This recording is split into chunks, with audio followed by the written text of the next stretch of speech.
Well, finally success after, I don't know, 4 or 5 different attempts. And I think where I left the last video, trying to get this rotor off here, or this gear, whatever you want to call it, I decided that there was something, the vibrations had moved the dowel pin, which this is the dowel pin right here, and it's designed to sit in that slot right there, in that little, well, it's still got something in it, because this dowel pin is actually broken off, if you can see that right there. And so eventually what it took is like a little bit of a combination lock work, because if you can see in there, the dowel pin slot is this slot right here on the tip of my finger. And if you can see, that slot is wallowed out, and that was caused by the vibration of the bad drive shaft. So basically this pump was ruined by a bad drive shaft. This is why you want to make sure your drive shaft, this is why you grease your drive shaft the whole 9 yards. And what I've noticed is actually the face of this pump right here is also toast, because there's actually some wear on the face in there. I'm not sure if you can really see that, but there's some wear right in there. Doesn't necessarily catch your finger, but it doesn't look good. And I think there's a little bit more wear on this side than this side. So basically this pump is junk, but I'm going to go ahead and I'll get set up and we'll show you how this pump is supposed to work, and we will go from there. All right, so now normally what would happen, let me get this tilted up here. I've got this pump on, the charge pump I would call it, on backwards, because it's just sitting here. But I've got everything lined up. And so instead of the shaft rotating, I'm actually going to rotate the pump itself. But what I want you to notice is this, the middle gear here should, if I can get all this to work right, just ignore me for the moment, okay? Now, what's going to happen is this middle gear, the one that I struggle getting off, or the pump itself, is going to rotate around in the cavity with the other gear, and it's going to push fluid. And that is why, if you look, let me rotate this whole assembly around.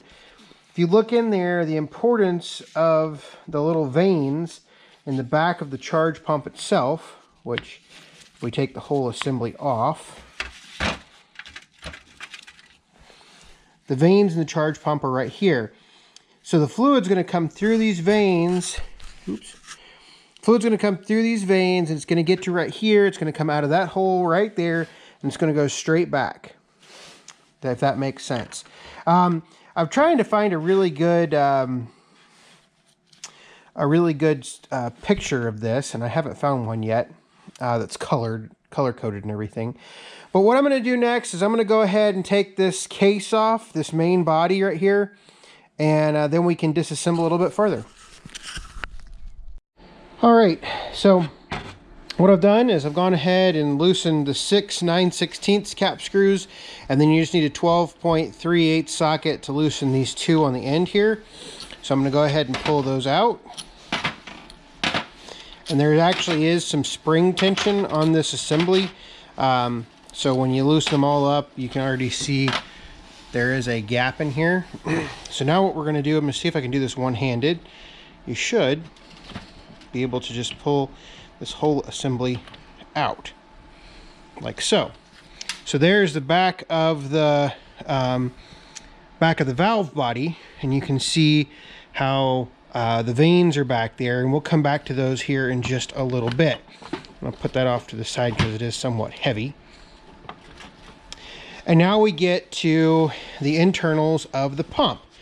What's going to happen is this shaft right here is keyed to our piston assembly right here. And like I said, forgive me if I'm using the wrong term. Some people will get rather upset about this. But it is keyed to our piston assembly here, and it turns. When you modulate this, this is a swash plate that you see moving in there. At least I hope you see moving. That is what changes direction of the fluid. The fluid will then come, basically it'll change direction based on the direction of the pistons. Now let me see if I can pull these out of there. Normally I could make a complete mess. And so those right there are the pistons. The pistons are what change the direction of the fluid based on the swash plate that is in there. And let me, I'm probably gonna have to put the camera down to get the pistons out. Actually, no. Yeah, I can. Yeah, I gotta put the camera down to get the pistons out, then we'll come back and look at it. All right, so I got the pistons out. And what happens, how this whole assembly works, is fluid comes in, it fills up the pistons. And this is extremely difficult to do because everything is so slippery, which is good because we want it slippery because it's got hydraulic fluid in it. What's going to happen, and I'm going to come in here from the side, if this plate is level like that, the fluid is equal. If it is one direction or the other, that signifies that the fluid is going to come out of this rotor right here in a different direction. That fluid is then going to go back through this valve body and come out here, and it is going to drive this set of pistons right here.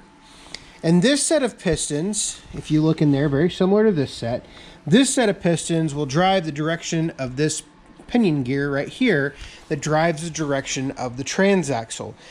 That is how that system works. If you go back and look at my K91 teardown video, the K91, the Tough Torque K91 transaxle and the K92 transaxle has a very, very similar setup to this, with the pistons like this, like so, that basically just swash back and forth to determine the direction of the flow of the pump. And so that is how a machine is driven forward with a hydrostatic transmission. The input shaft rotates back and forth. These pistons, the face of these pistons right here, circle around based on this shaft being splined on here. And as it circles around, when you move it forward and backwards, you're going to change the direction. Now you can do that 10 ways till Sunday in terms of how you want to assemble everything and what direction you want it to go, etc., etc. So I don't want to get into any of those specifics. But that is how these transaxles work.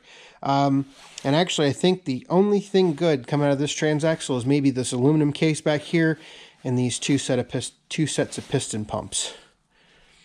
I think. We're going to see if I can get this off right here.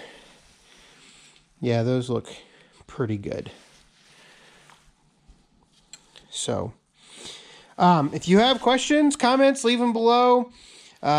Sorry if I didn't use any technical terms. I'm just explaining it on how I understand it works. I probably am missing lots of correct engineering terminology, but I tried to explain it in a simple manner that makes sense to me. But it shows you, I think the big learning lesson on this particular unit is the fact that by ignoring a drive shaft, wobble ruined this hydraulic pump. So I'm going to work on breaking this all the way down. Maybe in a future video, I'll show all the parts. I mean, basically, this right here is scrap. This right here is scrap.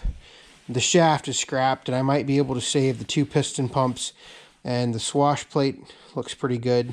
And then I might be able to save the whole swash plate assembly because it looks like it just needs a new roll pin and maybe the pinion gear in the back and this housing. So if you have questions, comments, leave them below. Thanks for watching.